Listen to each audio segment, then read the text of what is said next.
하나님의 말씀은 마태복음 5장 10절부터 12절까지 말씀입니다.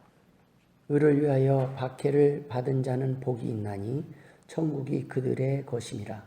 나로 말미암아 너희를 욕하고 박해하고 거짓으로 너희를 거슬러 모든 악한 말을 할 때에는 너희에게 복이 있나니 기뻐하고 즐거워하라. 하늘에서 너희의 상이 큼이라. 너희 전에 있던 선지자들도 이같이 박해하였느니라. 아멘. 할렐루야. 예전에 상처 없는 사람은 없습니다 라는 제목으로 함께 은혜를 나눈 적이 있습니다. 오늘은 그때 주신 은혜와 연관된 내용으로 성도들에게 주시는 스트레스를 통한 하나님의 계획과 은혜에 대해서 함께 나누고자 합니다. 이 땅에서 살다 보면 우리가 여러 가지 모양으로 스트레스를 받습니다.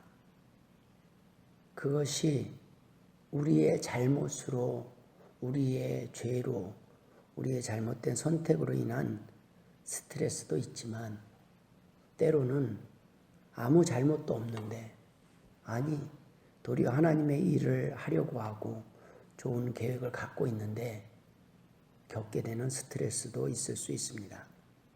첫 번째 나눌 내용은 상처 없는 사람이 없듯이 스트레스를 피할 수 있는 사람은 없다는 것입니다. 상처를 입은 젊은 독수리들이 벼랑으로 모여들었습니다. 날기 시험에서 낙방한 독수리, 짝에게 따돌림을 받은 독수리, 윗 독수리에게 할킴당한 독수리. 그들은 이 세상에서 자기들만큼 상처가 심한 독수리는 없을 것이라고들 생각했습니다. 그들은 모여서 죽느니만 못하다는데 금방 의견이 일치했습니다. 이때 망루에서 파수를 보고 있던 독수리 중에 영웅이 쏜살같이 내려와서 이들 앞에 섰습니다. 왜 자살하고자 하느냐? 괴로워서요. 차라리 죽어버리는 것이 낫겠어요. 영웅 독수리가 말했습니다. 나는 어떤가? 상처 하나 없을 것 같지? 그러나 이 몸을 한번 봐라. 영웅 독수리가 날개를 펴자 여기저기 빗금친 상흔이 나타났습니다. 이건 날기 시험 때 솔가지에 찢겨 생긴 것이고 이건 윗독수리에게 당한 자국이다. 그러나 이것은 겉에 드러난 상처에 불과하다. 마음의 빗금 자국은 헤아릴 수도 없다. 영웅 독수리가 조용히 말했습니다. 일어나 날 잡구나. 상처 없는 새들이란 이 세상에 나자마자 죽은 새들 뿐이다. 살아가는 우리 가운데 상처 없는 새가 어디 있으랴. 정채봉 씨의 상처 없는 새가 어디 있으랴 라는 시 내용입니다. 여러분, 피할 수 없으면 즐겨라는 말이 있습니다. 그런데 막상 상황에 부딪히게 되면 즐기고 싶어도 즐긴다는 것이 말처럼 쉽지 않습니다. 준비되어 있지 않으면 즐기기는커녕 견디기도 쉽지 않기 때문입니다. 우리가 스트레스를 어떻게 극복하느냐도 중요한 문제이지만 먼저 우리 자신이 원하는 삶의 목적과 방향을 점검해 보는 것은 더 중요한 문제입니다. 바람이 불 때 바람을 등지고 항해를 하면 안전하고 빠르게 갈 수 있지만 원하는 목적지와 점점 멀어질 수 있습니다. 때로는 바람도 풍랑도 극복하며 앞으로 나아가야 할 때가 있기 때문입니다. 우리가 사단이 원하는 방향으로 항해하는 것이 어쩌면 스트레스가 적어 보일 수 있습니다. 쉽고 넓은 길처럼 보일 수도 있습니다. 하지만 여러분, 스트레스가 없는 삶, 스트레스를 피하는 것만이 답이 아니라는 말씀입니다. 우리의 삶의 목적지와 방향이 어디든 우리가 감당해야 할 스트레스는 있기 때문입니다. 요나도 하나님이 원하시는 사명과 다른 배를 선택했지만 결국 피할 수는 없었습니다. 우리는 하나님과 맞서는 스트레스를 선택할 것인지 사단과 맞서는 스트레스를 선택해야 할지 둘 중 하나의 스트레스를 선택할 수밖에 없습니다. 둘 중 하나는 약이 되는 스트레스요, 하나는 독이 되는 스트레스일 것입니다. 많은 사람들이 편안한 삶을 원합니다. 쉬운 삶을 원합니다. 스트레스 없는 삶을 원합니다.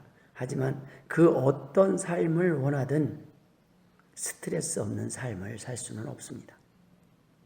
두 번째 생각해 볼 내용은 독이 되는 스트레스가 있다는 것입니다. 스트레스라고 다 똑같지 않습니다. 스트레스는 두 종류가 있습니다. 독이 되는 스트레스가 있고 약이 되는 스트레스가 있습니다.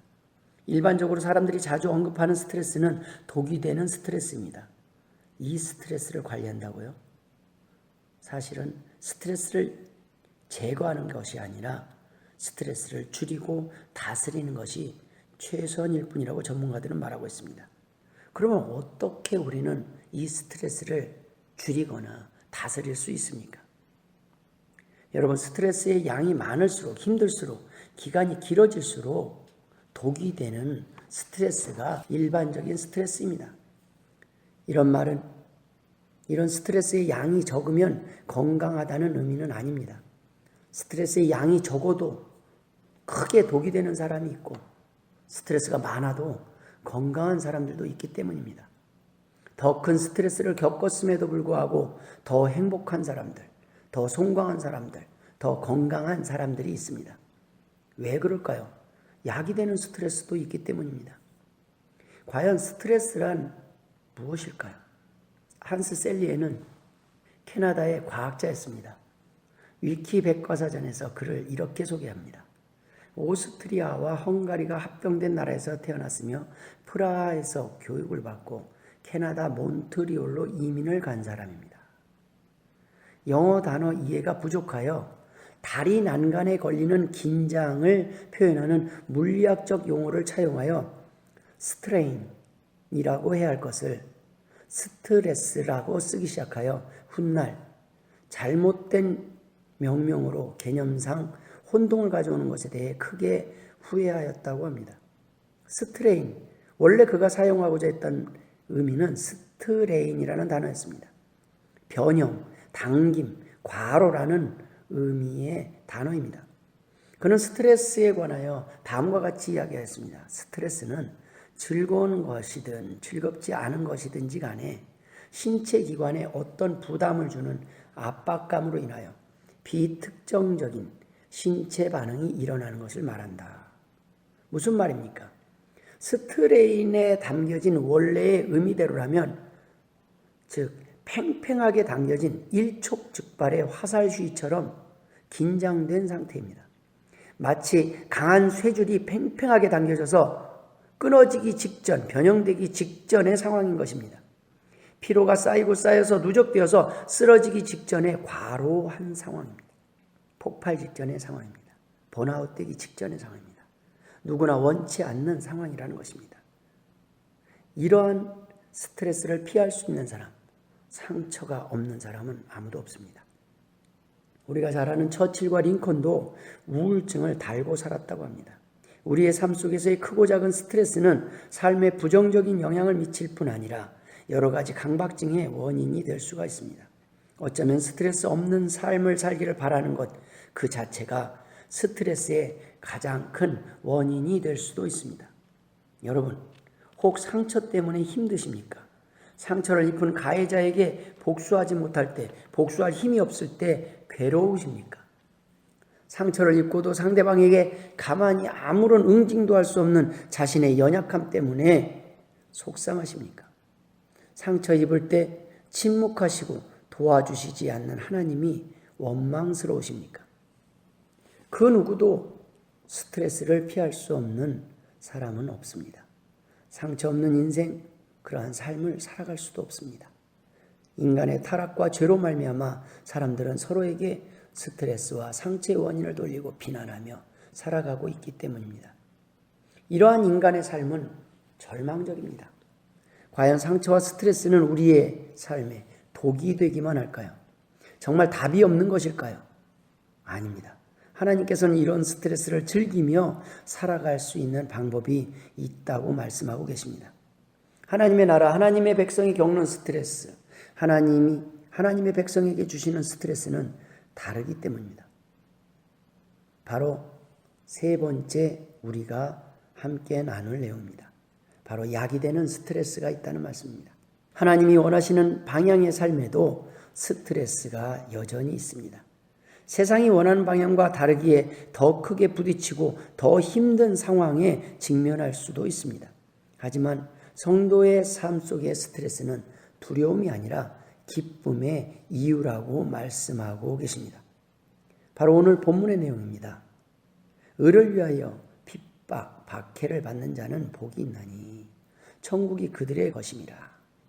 나로 말미암아 너희를 욕하고 박해하고 거짓으로 너희를 거슬러 모든 악한 말을 할 때에는 너희에게 복이 있나니 기뻐하고 즐거워하라. 하늘에서 너희의 상이 큼이라.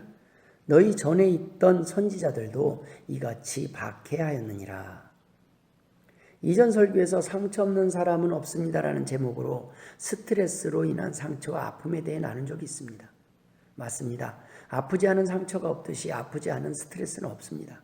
그런데 쓰리고 아픈데 복이 되는 스트레스, 기쁨이 되는 스트레스가 있다는 말씀입니다. 오늘 본문 내용을 보면 너희를 욕하고 박해하고 거짓으로 너희를 거슬러 모든 악한 말을 할 때라는 내용이 기록되어 있습니다. 누군가 여러분에게 욕을 했습니다. 누군가 여러분을 때렸습니다. 누군가 여러분을 억울하게 모함했습니다. 이런 상황이 바로 스트레스 상황입니다. 그런데 주님은 이 상황이 복이 임한 상황이라는 것입니다. 기뻐하고 즐거워할 상황이라는 것입니다. 다른 예를 들어보겠습니다. 사랑하는 사람이 꽃을 사다 주고 사랑한다고 고백을 하고 선물을 주는 상황이 아니라 사랑하는 사람이 약속과 기대를 저버리고 바람을 피웠습니다. 사고를 쳤습니다. 배신을 했습니다. 거짓말을 했습니다. 속였습니다. 때렸습니다. 이런 상황이 바로 스트레스 상황입니다. 그런데 기뻐하라는 것입니다. 즐거워할 상황이라는 것입니다. 왜 그렇습니까? 사랑을 증명할 기회이기 때문입니다. 사랑을 보여줄 기회라는 것입니다. 그 사람에게 보여줄 수 있는 기회일 뿐만 아니라 하나님에게, 주님께 내가 주님을 얼마나 사랑하는지, 얼마나 감사하는지 보여줄 기회라는 것입니다. 마태복음 5장 44절부터 48절에 나는 너희에게 이르노니 너희 원수를 사랑하며 너희를 박해하는 자를 위하여 기도하라. 이같이 한즉 하늘에 계신 너희 아버지의 아들이 되리니 이는 하나님이 그 해를 악인과 선인에게 비추시며 비를 의로운 자와 불의한 자에게 내려주심이라. 너희가 너희를 사랑하는 자를 사랑하면 무슨 상이 있으리요? 세리도 이같이 아니하느냐? 또 너희가 너희 형제에게만 무난하면 남보다 더하는 것이 무엇이냐? 이방인들도 이같이 아니하느냐? 그러므로 하늘에 계신 너희 아버지의 온전하심과 같이 너희도 온전하라 라고 기록하고 있습니다. 여러분, 사랑하는 사람, 사랑하는 것은 세리도 한다는 말씀입니다.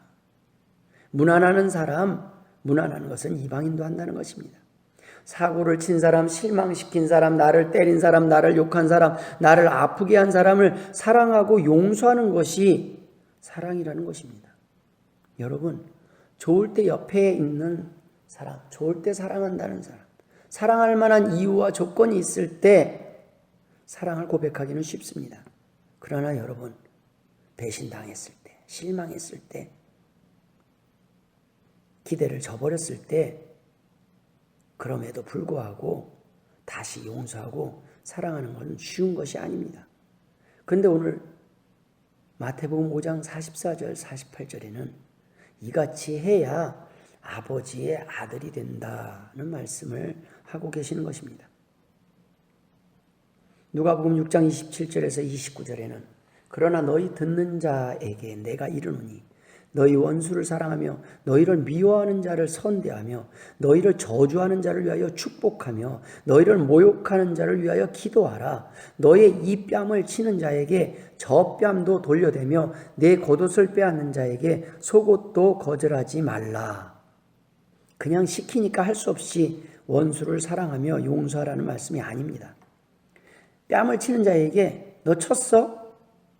홧김에 남은 뺨도 쳐보라고 돌려대라는 말씀이 아니라는 것입니다.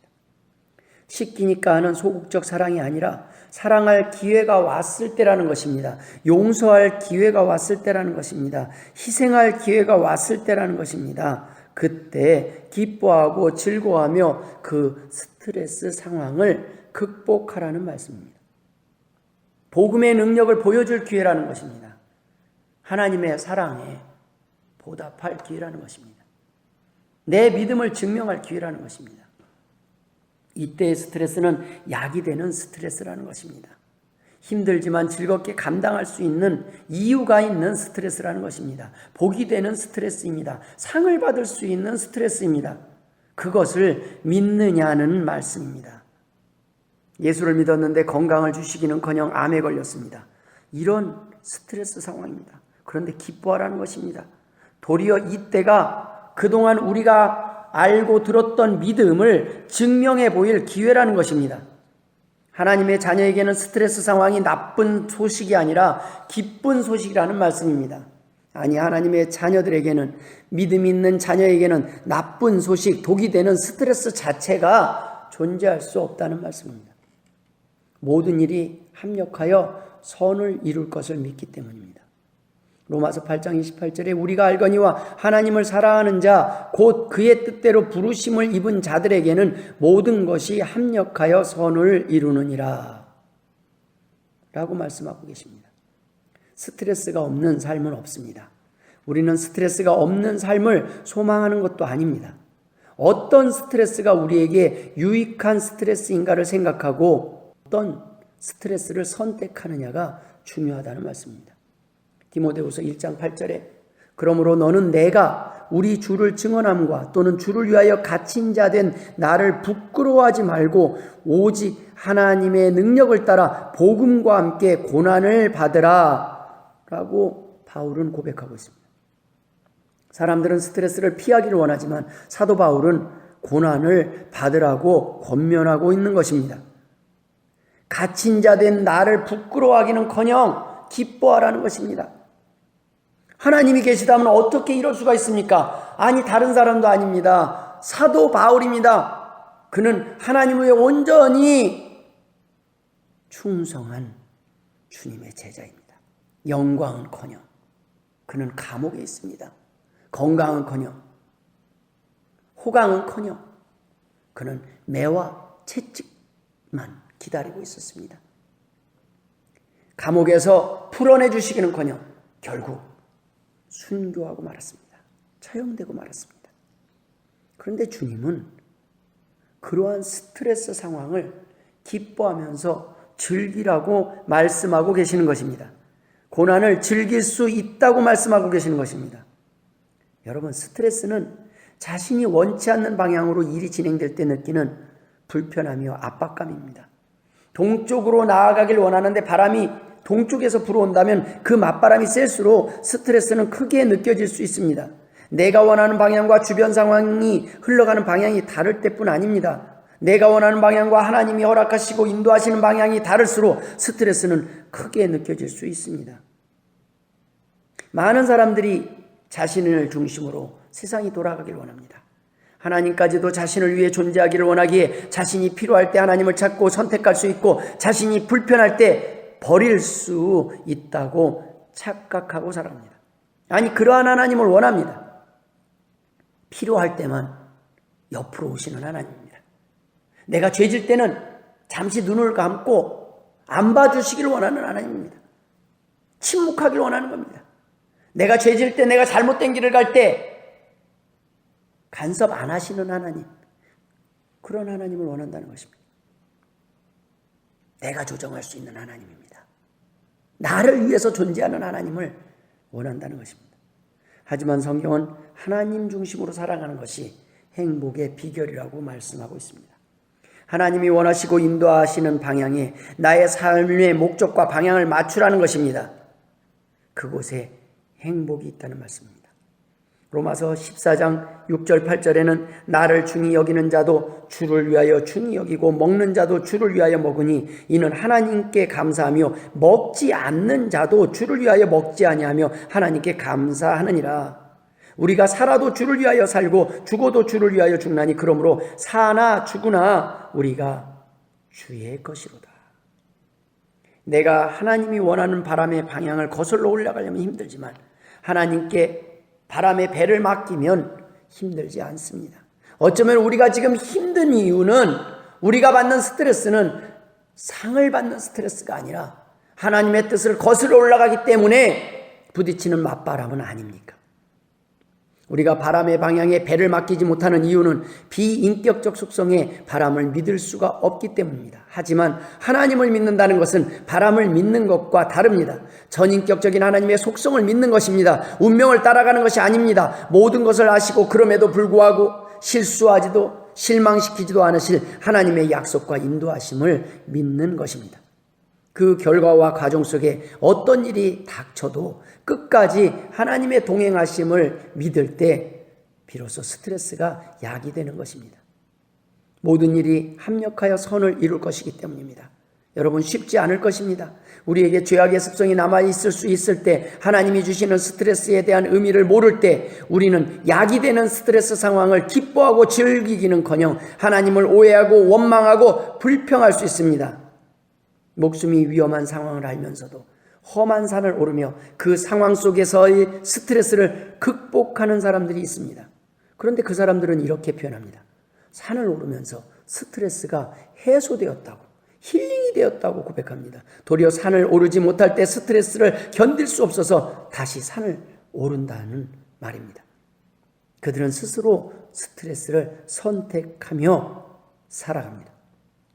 편한 집 놔두고 불편한 오지 캠핑을 하는 이유가 무엇입니까? 힐링이 되기 때문입니다. 그들이 스스로 선택한 스트레스이기에 그들이 받아들이기로 각오하고 겪는 스트레스이기에 그 스트레스가 독이 아니라 약이 된다는 것을 알기 때문입니다. 여러분, 말씀을 마무리 짓도록 하겠습니다. 우리가 받는 스트레스 중에 독이 되는 스트레스는 어떤 스트레스입니까? 우리는 언제 독이 되는 스트레스를 겪게 됩니까? 하나님이 원하는 목적지와 다른 하나님의 소원과 다른 방향으로 거슬러 가고 있을 때가 아닙니까? 우리가 여전히 스트레스 상황에서 힘들어하는 이유가 무엇입니까? 연약함 때문이 아닙니까? 아직도 내려놓지 못한 우리의 소원들, 우리의 고집들, 교만들이 남아있기 때문은 아닙니까? 이럴 때 우리는 어떻게 합니까? 기도해야 합니다. 기도밖에 없습니다. 기도하라고 말씀하셨습니다. 연약함을 도와달라고, 믿음이 부족함을, 지혜가 부족함을 도와달라고 기도하면 됩니다. 나머지는 하나님께 달려 있습니다. 하나님이 책임지실 것입니다. 기도하라고 하신 하나님께서 어찌 책임지지 않으시겠습니까?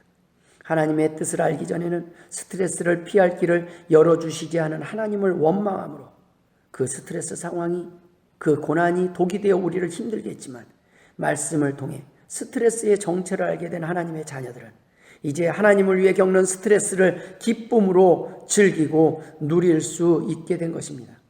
살기 위한 스트레스 관리가 아니라 사나 죽으나 스트레스에서 자유로울 수 있는 자녀로 살아가기 때문이라는 말씀입니다. 여러분, 스트레스를 피하고자 하는 원투를 가지고 산다면 스트레스 상황에 놓였을 때 우리는 기뻐할 수 없습니다. 그러나 여러분, 스트레스 또한 허락하신 그 하나님께, 그 하나님을 믿고 기뻐하며 나아간다면 이 땅에서 겪는 힘든 일, 스트레스가 있어도 그 스트레스가 약이 되는 스트레스로 믿고 즐기며 승리하지 않겠습니까? 아무쪼록 이러한 성도들 되시길, 이러한 복된 성도들 되시길 주님의 이름으로 축원합니다. 기도하겠습니다. 하나님 아버지, 은혜를 감사합니다. 하나님 아버지, 하나님을 믿지 못했습니다. 우리가 원하지 않는 상황들, 힘든 상황들이 계속될 때 하나님을 끝까지 믿지 못했습니다. 용서하여 주옵소서. 불평했습니다. 내가 원하는 상황으로 인도되지 않는다고 해서 하나님을 원망했습니다. 내가 원하는 대로 풀리지 않는다고 해서 하나님을 의심했습니다. 하나님 아버지, 용서하여 주옵소서. 내게 주신 사명인 줄 믿고 감당하게 하여 주옵소서. 사랑하게 하여 주옵소서. 인내하게 하여 주옵소서. 참게 하여 주옵소서. 무엇보다도 견딜 수 없을 때 하나님 앞에 무릎 꿇고 도움을 요청하는 기도를 하게 하여 주옵소서. 이제는 우리 구주 예수 그리스도의 은혜와 아버지 하나님의 극진하신 사랑하심과 성령님의 감화감동 역사 충만하심이 오늘도 하나님 앞에 도움을 구하며 이 땅에서 겪는 스트레스들을 감사함으로 받고 견디며 승리하기를 소원하는 주의 백성과 자녀들 머리 위에 이제로부터 영원토록 함께 있을지어다. 아멘.